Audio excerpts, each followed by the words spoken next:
در این دنیای فانه ما که مهمانه،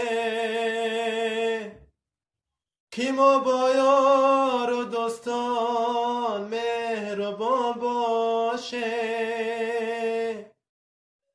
یکایک میرویم از عالم روشن، که ما با رفتگان مازار و میگیریه. یکایک میرویم از عالم روشن،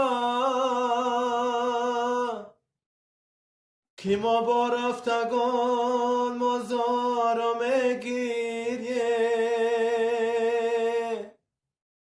چو عمر آدمی هم بگذرد مانند فصل سال، که ما با نام خوب رفتار خوب با افتخار باشه.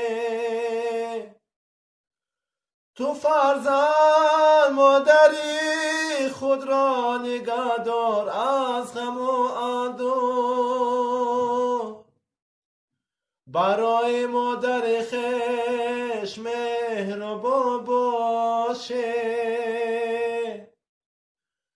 چو در دنیا که فعلی هر یکی ما خاکساری است، که ما با نام خوب رفتار خوب با افتخار باشه.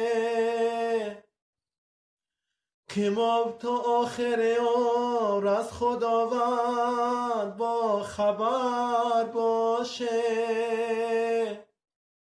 در دنیای فانی